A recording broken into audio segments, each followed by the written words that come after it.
Welcome to the You Can Man podcast, episode 33. I'm Josh. I'm Tim. And I'm Dave. And on this week's episode, bring a trailer. All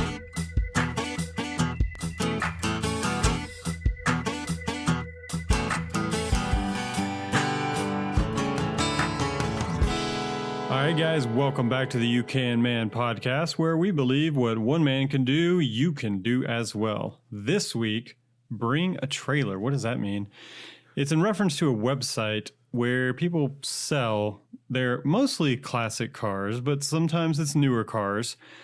And sometimes it's just random cars. Sometimes it's just super rare or random. Or just a random car. They're always mint, right? Like I always have like 2 miles on them, and they always go for about $58 million. Right. It's for not rich quite. folk. It's for rich folk. I'm exaggerating. It's a very highly specialized eBay, if you will, for cars. Top mostly dollar retail. Yeah, mostly classic. But we'll get into some of the specific picks later in the show. But we are titling it Bring a Trailer because these are we're going to basically talk about what would be those cars that we would love to buy off of maybe bringatrailer.com. It's kind of like our favorite cars, right? It's really what we're getting kinda at. sort of. Yeah, if I had an extra $80K to throw around, and if I had... You're limiting yourself. Yeah, if Bring a Trailer... Well, not on Bring a Trailer, you're limiting yourself to like a Honda Civic at $80,000. No. All my cars can be purchased for less than that. But yeah, this is what we would buy. Yeah. On Bring a Trailer. Yeah. Mine are going to be weak then. I don't even know. But I'm treating this. Not. This is my like 3 favorite cars, kind of all time. Okay, that's how I'm rolling with just it. Do you? Do. That's what I do, man. I do me. Yeah. Right. But how was everybody's week? Okay, I'll go first since I always do. It was terrible because I am 30 minutes removed from the worst baseball game I've ever watched in my life. Okay, so tonight the Braves played Game 5 of the NLDS, the National League Divisional Series, Game 5, and they lost 13-1. Josh, take it away. Okay, well, Debbie Downer. Yeah, it's just a bummer, man. Like I turned it off in the first inning. The Cardinals scored a record 10 runs in the bottom of the first inning, and I said I texted this out to numerous people. I think I'm moving. Like I got to leave Atlanta. I cannot keep doing this. Hey guys, at least we can talk about current events and people will hear about it right away because we're like week to week right now. So yeah, there you go. That's right. Just dropping this one. We're just glad that the Braves didn't lose 28-3. That is true. Yeah. So this week, today actually, I'm an hour removed from replacing 2 idler pulleys on my John Deere mower. You know, I meant to text you back about that. The main belt. Because I had an extra one. I don't think you would have wanted to use it, but when I rebuilt the deck on my mower, and I had just replaced an idler pulley, but I bought a rebuild kit, so it came with another new one. Gotcha. So I took that one off the slightly used one. And I should have told you that, hey, you could have it. Wait a minute. So you have an extra something? I feel like this never happens. Where Tim's like, oh, yeah, I got that. You should have called me. Well, these idler pulleys on eBay were like $9.89 a piece. Okay. So I bought 2. And one was seized. That's why I replaced it. And the seized one had caused the belt to just run itself out. So I got a new belt too. Went ahead and replaced the other idler pulley. I can already hear when I was freehand spinning. I took the whole deck out, which I haven't done before. Look at you. The spindles that hold the blades. Those you need a rebuild kit, man. Yeah, I can hear those probably about to go in. Do you not have a day job anymore? This sounds like a lot of time. I did it over multiple nights. Okay. Yeah, I took it apart one night, put it back together tonight. Yeah. I have now done 2 riding lawnmower deck rebuilds. Now, can I bring my mower to you guys? Because I haven't mowed my lawn in over a month because I killed my mower. At least we're in a drought. Yeah, it's kind of keeping my grass isn't growing, but my weeds are. Okay, yeah, that's how they do. That's kind of all I have. So yeah, well, when that's all you have, then I mean, you're kind of good to go, right? Did I talk about my trip to California on the last podcast? I guess I really did. I don't think so. Did not. No, because we didn't shoot the breeze last time. That's right. That's right. Tim, how was your trip to Cali? It was great. So you may have seen, if you follow our Instagram, that I did see that, by the way. yes, I'm glad that you saw that, Josh. I saw it as well. I went to go visit my good friend Josh. He was on the Chick-fil-A episodes that we did. He owns and operates Chick-fil-A outside of LA in Thousand Oaks, California. So just took I don't know how many days I was there. I don't know, 5 days, something like that. Super cheap flight out there, round trip, $205.30. Nice. It's a steal. Atlanta to LA. It was crazy. Flying in So- the bathroom. Yeah, but Josh is incredibly successful, and he keeps winning cars from Chick-fil-A. Yeah. Literally. Not a bad Just spot. Winning them? Yes. They do this symbol of success award. Talked about it on the podcast. Yeah. I would say earning. He earned them. Well, There sorry. you go. Sorry. You're right. He did earn them. They're just giving them. So one of his cars is a Model 3 Tesla. Nice. Okay. And I got to drive it, and it was awesome. I'm jealous. It did 0 to 60 in 3.2 seconds, I believe. That's motorcycle speed. Yeah, that's cooking. cooking. I used the self-driving function. Oh, nice. And the first time I drove it, he had me going down this on the interstate, this huge hill, and it had all these curves on it. He's like, this is going to feel really weird, but just trust it. You straight up hit autopilot and it drove. Yes. Like full on drove itself. Yes. I Now, can't wait I for the will future. say, though, it had some hiccups. Like there's certain times where like it doesn't see the line, like the line kind of disappears if you're on the far right lane. Like if you're coming up to an exit or something, sometimes that'll happen. Yeah. Or like an on-ramp is coming onto the highway, and then for a minute there, the line is different or something like So that. when you say it's different, I'm assuming it's different on a screen. Does the car like go off the road at that point? No, it just starts hugging the dotted Okay. line. Yeah. And then you're like really close to the cars next to you. Yep. It's really weird. I mean, it's not going to hit Couple anything, kinks to work out. but it's this feeling like everybody's around you, and you're like, guys, I'm not doing this. I am Like, a passenger. Yeah, I would not be driving like this. I'm sorry. My car is thinking for me. My robot car is driving. Yeah. Yeah. But while I was there, he did we didn't get to test this out, but he did a software update.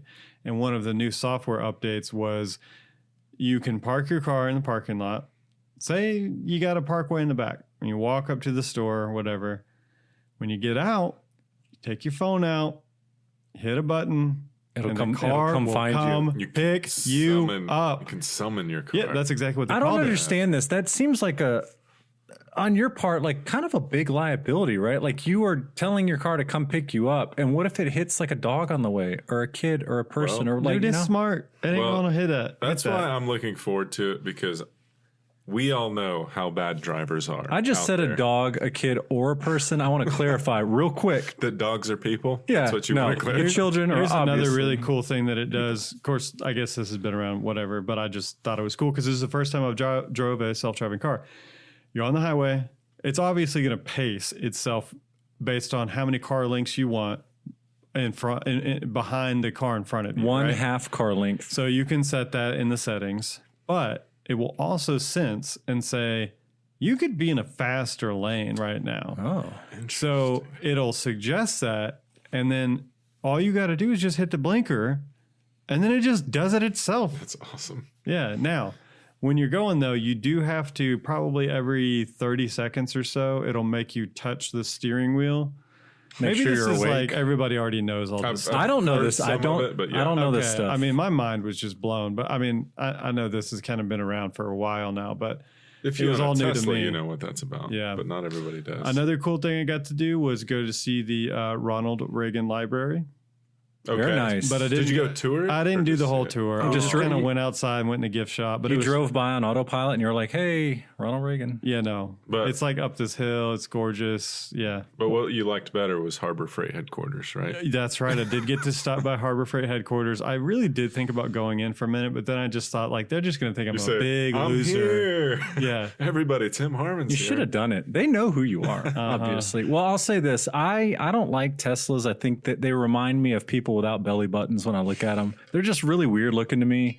But all of that stuff, like, you've kind of piqued my interest. I know I'm late to the party. You need to sit in. I need to when ride it's one. going Let's 0 go. to 60 in 3.2. Let's I go mean, to the dealership and go test drive one. Yeah. It was insane. It was awesome.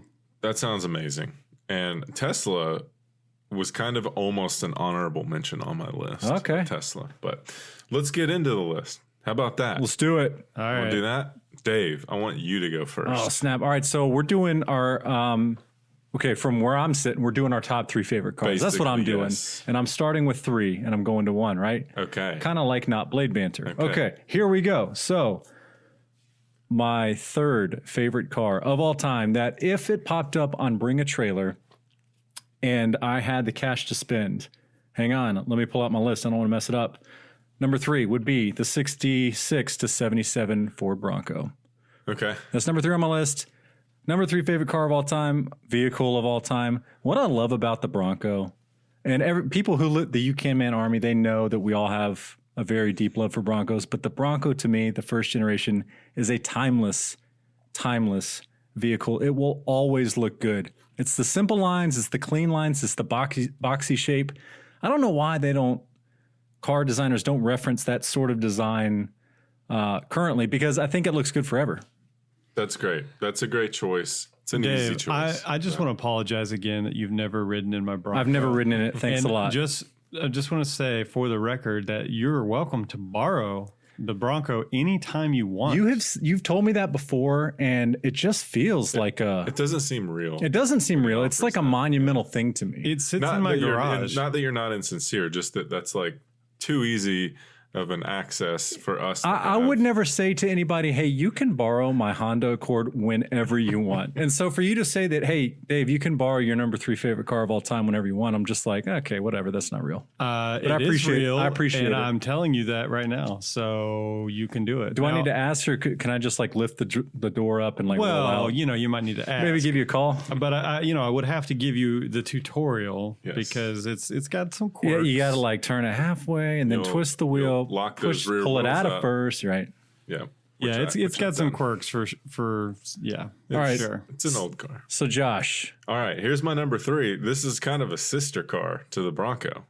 My number 3 pick is a Toyota Land Cruiser, Yep. specifically the FJ40 model. You can't say that because I was about to say that. oh, you guys are sorry. like brothers from Which- another. Look, what Hold year? up, right Sorry, here. so the FJ40, they made the FJ40 from 1960 to 1984. That's how they roll with the Land Cruiser, man. 24 They don't years. change it. Like there are small, tiny updates, but by and large, it is the Now, same thing for decades. Josh, have you driven one though? I have not. Okay. I hear they're so like you a might tank. you might want to drive one because I've driven one because before I got the Bronco, I was seriously considering getting one of those, and I went and test drove one of well, he wasn't really a friend of a friend had one, selling it. That thing was like, it was like a tank. Mm-hmm. I mean, But that's kind of like any old car. Like they're not comfortable. They don't drive well. They're loud. Like Yeah. they don't have good AC. No if it power got, brakes. maybe if it got all upgraded, because my Bronco, I mean, would you say when you drive my Bronco that it feels like a tank? Because it's a little bit more. I wouldn't know. No, It's like the oldest car I've ever driven. okay. So I don't know any better. But the aesthetics of the FJ, sorry, I guess we're just kind of piggybacking No, off this is each good. other. I've always loved those things. I want to sneak in part 2 of this and say the FJ60, which they made from 1980 to 1990. Love it. I love those as well. It's got a great like vintage look, like obviously through the 80s. Some of them have really cool like paint jobs, like dark brown with orange and yellow stripes. There's not a bad looking Land Cruiser. Like even the ones from the 90s, you're like, that's the best thing from the 90s. They all look good, right? Yeah, yeah, and they're bulletproof. At least the 90s and on. Those are like what all the Arab tycoon prince guys. They just get. roll through the desert They in just them, right? Run 300,000 miles through the desert. So Love it. yeah, that's my number 3, Tim. I'm sorry if I stole yours. I no, feel it's all bad. good because yeah, I'm gonna have to say, look, I've talked about a Bronco 2 before. Okay, Do not And put your Bronco 2 on this Look, list, Tim. Don't do it. I have to because it's just okay for listeners that don't know.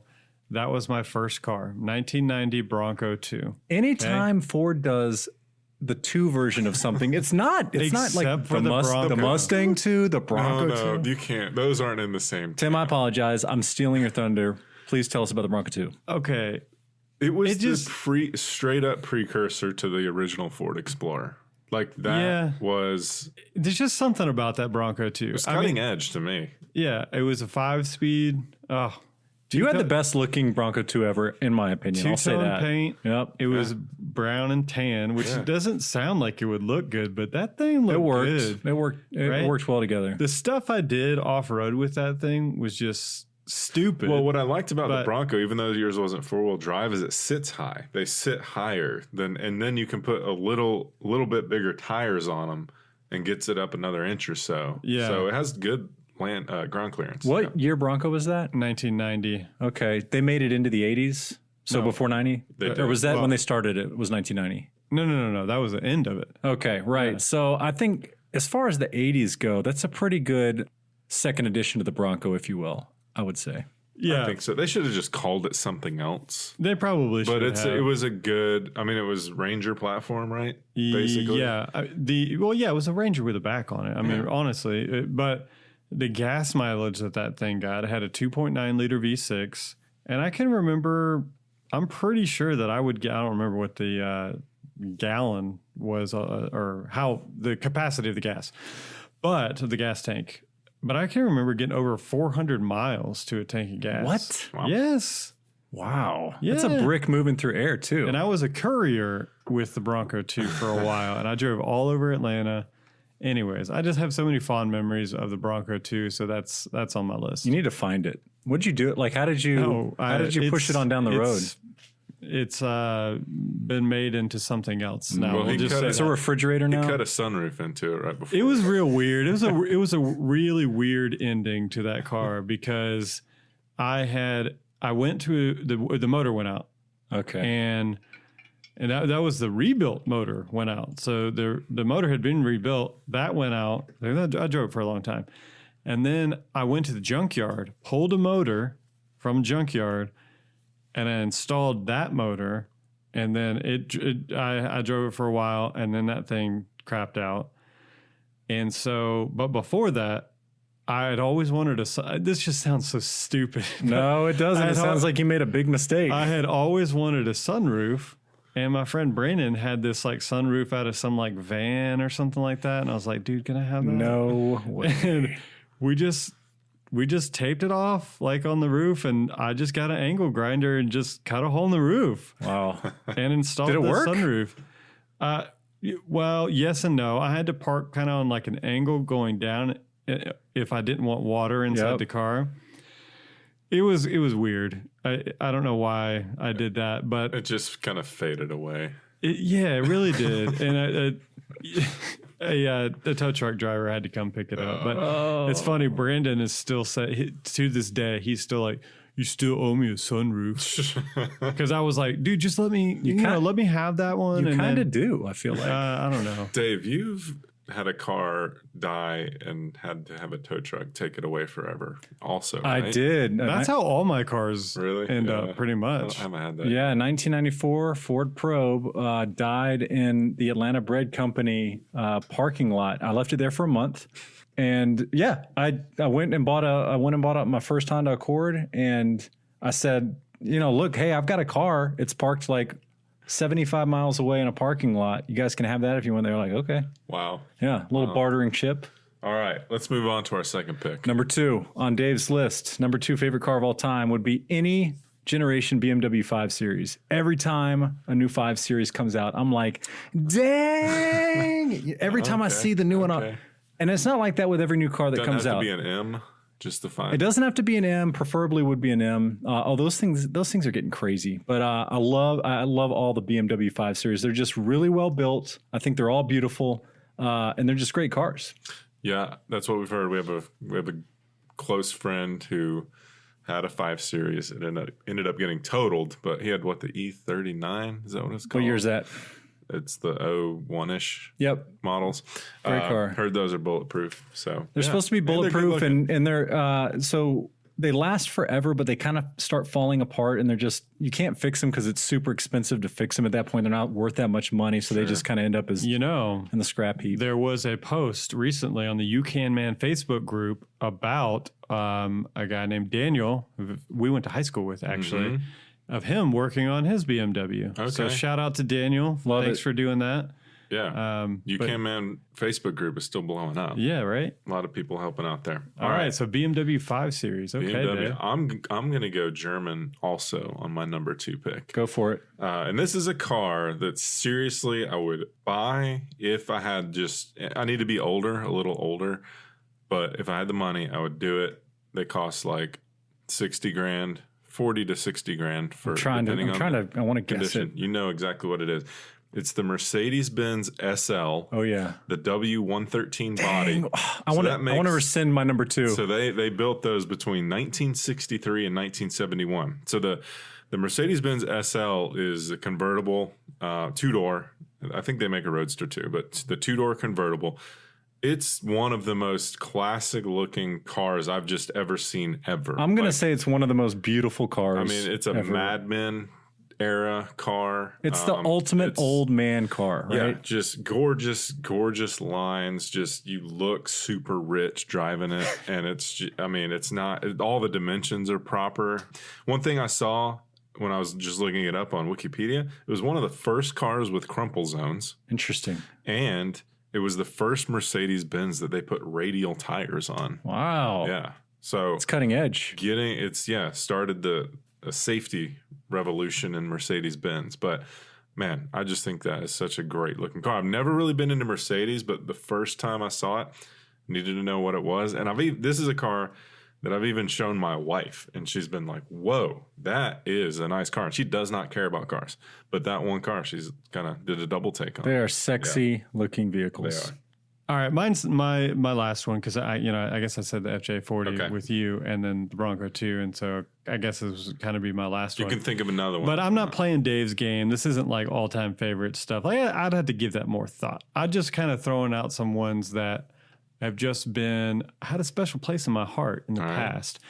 And so I would say a 1994 Ford Mustang GT. Yes. Oh. Yep. Because I was obsessed with that car. I don't know how old I was when that came out. I guess I should have 13. done the math. Yeah, but I put the poster or whatever Yes. up that on my was your wall, poster car. and it had all the specs. I actually memorized the spec. I know. No, I was the this same is way. normal I was the same way. male behavior. So I could just spout off all the specs of the horsepower, the torque, whatever it was.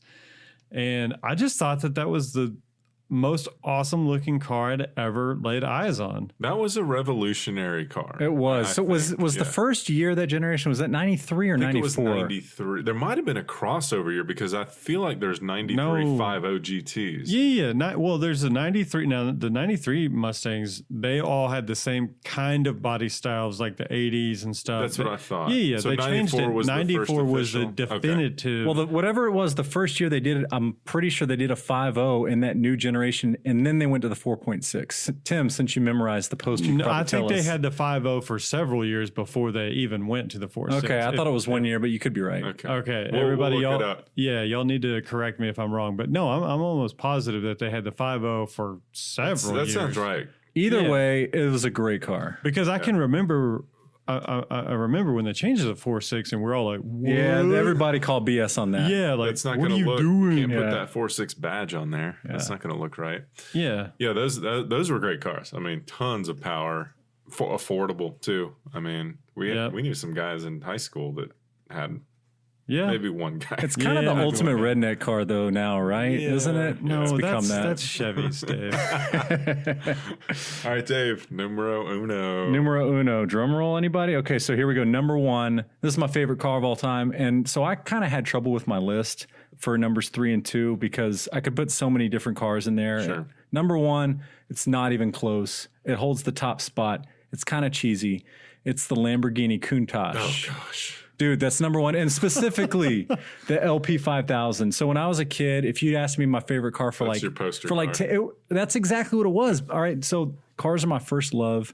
And the Lamborghini Countach was the first car that I looked at. Everybody was like, whoa. Like when you saw that thing, everybody went crazy. That car is the 1980s. It's the 1980s, and obviously that's before the internet. And so you couldn't go anywhere and look at cars. But when you saw that thing in person, like it was just, I remember the first one that I ever saw in person, it blew me away. And I mean, it was the car that everybody had. I didn't have it on my, I I feel like my mom wouldn't let me put posters up when I was a kid, which is kind of messed up. That might not be true. Posters. But like all of my friends, their brother like had a poster of the Lamborghini Countach on their wall, and you just sit there and look at it and you're like, dang. Yeah. Anyway, that's number one. It's got to be. It's one of the most iconic, Extremely shapes iconic of a car. Yeah, Yep. beautiful car. Crazy that you like would really want to own one. though. Okay, so let me back up. I want to clarify. I don't think I'd want to own one okay. because they're supposedly impossible to drive. They have terrible visibility. The clutch, it's like 1,000,000 pounds And to they're push that thing still, in. like over 200K. And they're super slow. So I don't know that I want to own one, but there's just it's my number one. All right. Well, my number one is gonna be possibly lame. I obviously think it's Gonna no, I can tell you it's gonna be obviously, lame. I think it's amazing. This is a car that I think could be in reach. This is a car I could sell my wife on. Dude, aim high, man. Yeah. Come on. Something that I could actually have. That's where I'm aiming. This pick is the another Mercedes-Benz AMG wagon. Okay. The E63 specifically, which Are they you made. gonna convert it to like run on like peanut oil or something? No. too? No, you want the big Mac So Daddy. this is the AMG. This is the super car that Mercedes makes.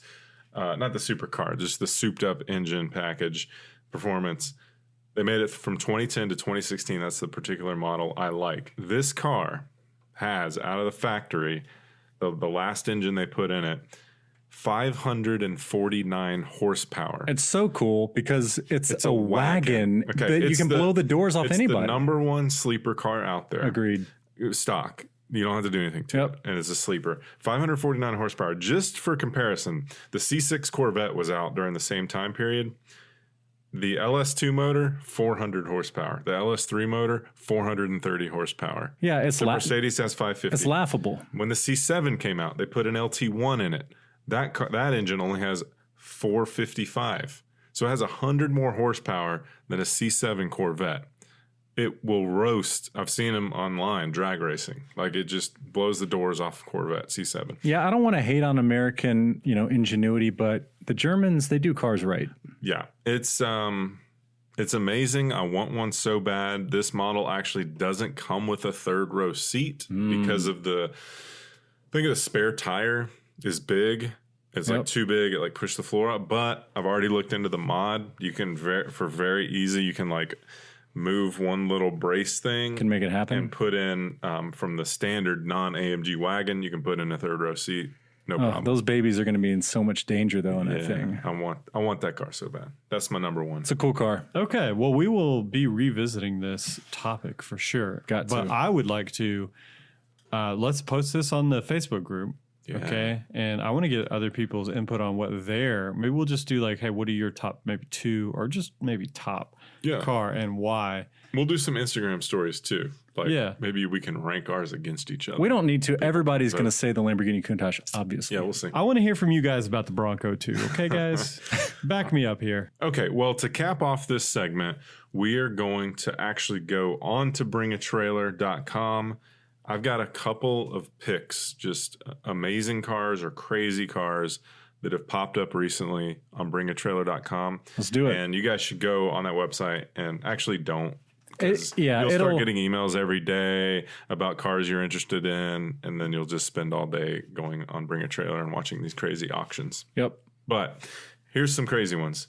The craziest one that just closed last week was a one owner, 6,000 mile 1997 Acura Integra Type R. Yep. So if you're our age, like that was one of the top Japanese performance cars, 1997. And this car sold for $82,000. I saw that same car because you sent it to me, and I could not believe how much that car went for. It blew my mind. That's what I'm saying. Like, So these are nostalgia cars right now. These mid-90s, great shape Japanese, like high-performance cars. well, it's people that are, 30 to 40 years Yes. old, and they have jobs now, and they Now have they're some making money, money, yep. and they want to buy the car of their dreams Yes. when they were a kid, right? And the special thing about these is every single Acura Integra Type R has just been chopped Yep. up and lowered and just obliterated. So if you can find a stock one, it's worth something. That one was meant 6,000 miles. That's incredible. Yep, 82 grand. So Wow. another one, this was a couple months back. an 8-mile 1987 Buick Grand National GNX. Oh, that's Dave's favorite car. So the GNX is like the top performance model of the Grand Nationals. This 8-mile baby sold for $200,000. How did you not send that to me? 8 Mile. That's did. the last. That's the last American muscle car, essentially. Yeah. In my opinion, those are great cars. Too bad They're it's super just cool. so ugly. Though, They're you very know? ugly, but that's what, to me, that's what's so endearing is they're ugly. They're just amazing cars. They're really cool. $200,000. $200,000. Yeah, this thing still had the original protective plastic on the front seats. I'm not from the like factory. if I have more money than I can ever spend, I'm buying that car in a second. Yeah, it also had floor mats that were embroidered with the name of the original dealership that it sold at. Very cool. I'll mention one more because maybe two. This is in honor of Tim because it recently sold. I think I sent it to both of you guys. A 27,000 mile 1988 Ford Bronco 2 XLT, Yeah. 4-wheel drive. Okay, 22.5. It went for 22.5. I Hey, mean, all right. 22 grand for a Bronco 2. That's more than one ever sold for. Yeah. probably. So do they call it bring a trailer because you're spending so much on this vehicle you're never going to drive it? You got I to think trailer it everywhere? Originally, it was like really you would need a trailer Yes, to come get right. these That's cars what I 'cause thought. they were like project cars. It has turned into something else. It's morphed into just craziness. Now, there's still crazy stuff on there. A tank, 1944 Stuart Army tank, sold for 220 grand. Wow. A Porsche engine, a 1995 Porsche Type 547 Furman engine. So I'm guessing that's super special in the Porsche world because the engine sold for $220,000. Jeez. All right.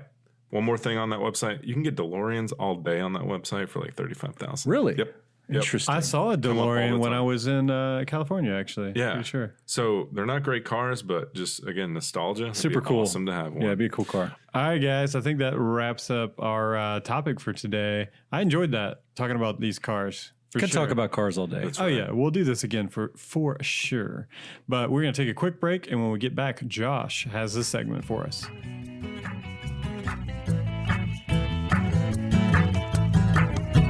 This episode is sponsored by 1776 United. 1776 United is a patriotic and historically inspired lifestyle brand. They make the best patriotic shirts and apparel on the market today. I personally own many of their products, and if you want to don patriotic gear without looking gaudy, check them out on Instagram, Facebook, and at 1776united.com. All right, guys. Welcome back. Josh, what do you have for us this week? So, unfortunately, I don't have a super morbid segment. I wanted to be I brought normally- down. I know. It's disappointing. I'll come back strong next time. For those of you who aren't totally caught up, Josh is like the last 5 segments have been on people dying.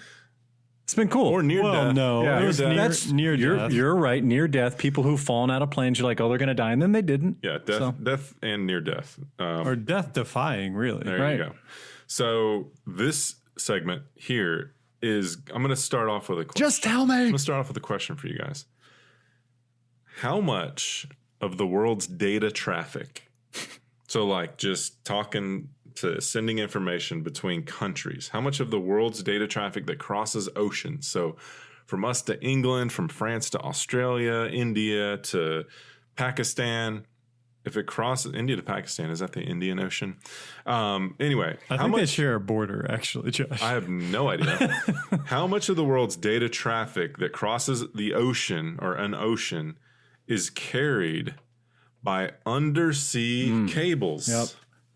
I think it's a lot. Okay. I think it's a lot too. I think it's like 92%. Okay. Tim, you got a guess? Percentage-wise. Yeah. Of all data. All data sent across oceans. I think it's actually a lot, and I'm going to say 90%. How the Okay. flip else is it getting over there? It's like a carrier pigeon Well, taking the. satellite. All right. Okay, so I'll give you the answer later. I wanna So know now. We'll give you a cliffhanger here. But you're both right that most data is actually carried. And I don't know if a lot of people even think about this, but when you internet with somebody over in France from the US, I think in my mind, even though I know better, I'm thinking this is going through the air. Like, because maybe Right. I'm on my wireless network. Yep. This is all going through the air. but most of it is actually carried through physical cables that travel under the oceans. Okay. Right. So this is about submarine communications cables. Crazy. Okay. So when do you think this idea came about that we needed to put cables under the oceans to get our information back and forth with each other? 1943. Okay. No, much earlier, Right. probably just pre World War One, Okay. maybe even late 1800s. Okay, Whoa. so you're both wrong. Tim's closer. Oh! So the first idea of this was 1940. I said So- 1943. No, that's not sorry. 1840. Okay. Big misspoke. I'm a little bit off. Okay, 1840. So the telegraph started working in 1839. Samuel Morse, who is known for Morse code, Never heard of them. he had the idea in 1940. He's like, okay, we have this technology now. How do I talk to England? So this is like the first time somebody actually wrote it down and was Samuel like, "Hey, Morse- this would be cool." First of all, Samuel Morse from England. I should have looked that up. Anyway, he wanted to talk to people in other countries that were across the ocean. So what he did is he got some wire, he put some rubber over this wire, and he submerged it. Oh, New York. He submerged it in New York Harbor and tested it, just like a small test run, and it worked. So he's like, okay, there's something here. So basically, they started insulating wires. They had to test all this different kind of, because there was no like plastics and things like that. They used this tree that produced something called gutta percha, which is the adhesive juice of the Palaquium gutta tree. Okay. Yeah.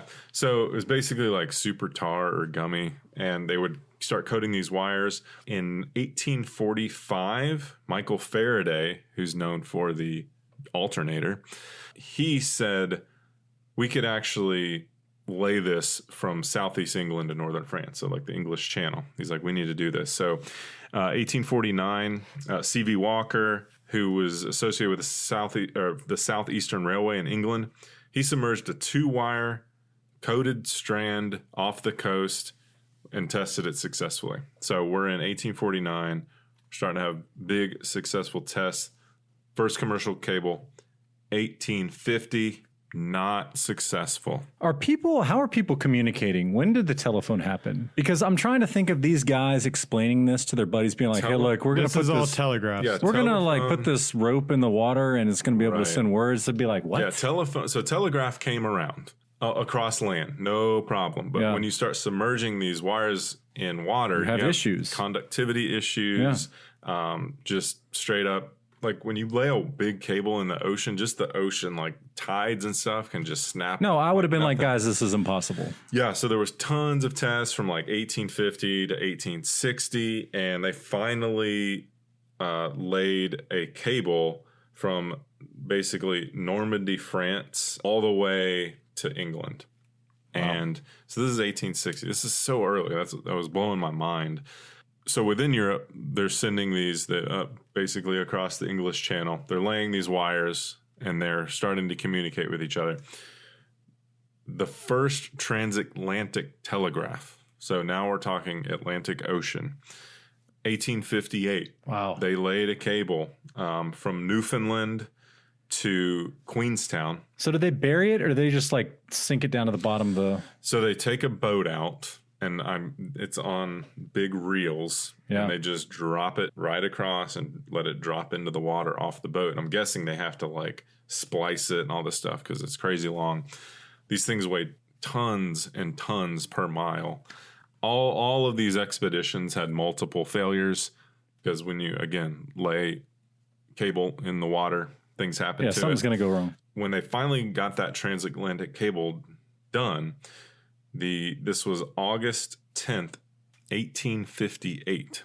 The first message that was sent on August 16th, and it said, "Directors of Atlantic Telegraph Company, Great Britain, to directors in America. Europe and America are united by telegraph. Glory to God in the highest on earth, goodwill towards men." Amen. Yes. So that Wow. was the first telegraph, the first transatlantic telegraph that was sent. So the next telegraph to come through on that was right on the heels of it was from Queen Victoria to President James Buchanan.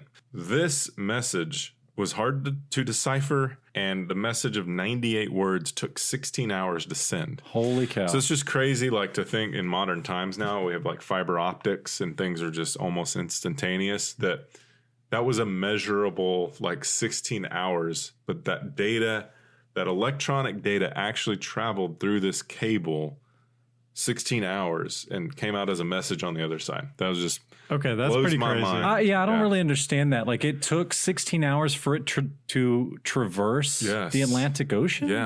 Yeah. Was it going by bicycle? Like, that Yeah. seems like a really Well, long time. So I won't get into it. You can go on Wikipedia, look all into. I'm not going to do that. There's an article just on the transatlantic cable, but yeah, basically It was when the you start it was the sending- resistance. Yep, of when you it. there's Yeah. resistance and capacitance and insulating capabilities. Like they had to do there was all this new physics that came about, all this new math that they had to figure Like, out. I'm an engineer, so obviously that all makes sense to me. Right. So they had to invent shielded cable. So all of these tests were like, okay, 16 hours, not really a big help because I can steamboat across in 16 hours probably. So that's not an improvement. So we need Could to figure they? out how to shield. No. I don't know. But they were doing that at the two closest points, like Newfoundland and like Ireland or something. It's like okay. so way up north. So anyway, some interesting, as we get into the 1900s, some interesting developments happen. So England is just like crushing it in the telecom game for undersea cables. They've got cables going everywhere, all across Europe. Germany started using their cables. Well, World War I comes. Germany is the enemy of Great Britain. So Great Britain just straight up severs all of their line. They just send a boat out to sever all of Great Britain's telecom, Cut it up. all the way to the point where they could only communicate wirelessly. And that meant that Great Britain could intercept all of so they cut all their physical cables, forced them onto wireless, which they tried to intercept during the war. So they had a distinct advantage there as far as communications technology. So we'll fast forward here. There's just so much to go into. It's super fascinating. As we get into the 1870s, submarine cables go global. We're getting to India, Singapore, the Far East, Australia. In 1902, the first U.S. mainland to Hawaii connection was made. In 1964, Hawaii to Japan was connected with a submarine cable. And it took till 1991 for the U.S. mainland to be connected to Japan. Interesting. So if that was from Portland, Oregon to Japan. That's a long way. Yeah, 1991. All of these cables cost like hundreds of millions of dollars to run. And of course, we're on fiber optic technology now, introduced in 1988. The number you were looking for, and you both were really close, is 99%. Yeah. So What? almost all data that traverses oceans is sent through undersea cables. There's a website that'll actually show you a map of all these undersea cables. A lot of these networks now are self-healing. So that means if you get stuck or there's a break, they can reroute it very quickly. In 2012, they demonstrated long-term error-free transmission of 100 gigs across the Atlantic Ocean. That's I'm guessing, some sort of big data milestone. So it's 3,700 miles. 100 gigs, no errors, like everything gets through, no problem.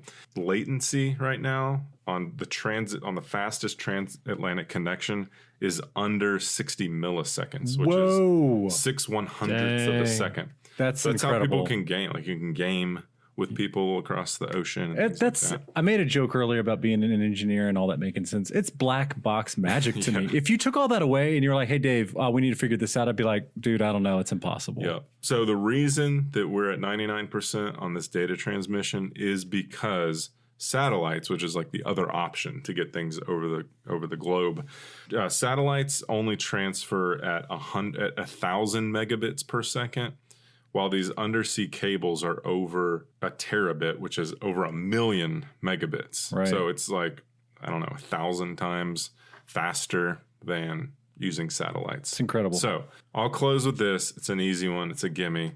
What is the only continent that is not connected by a submarine telecom cable? Antarctica. Winter. Okay.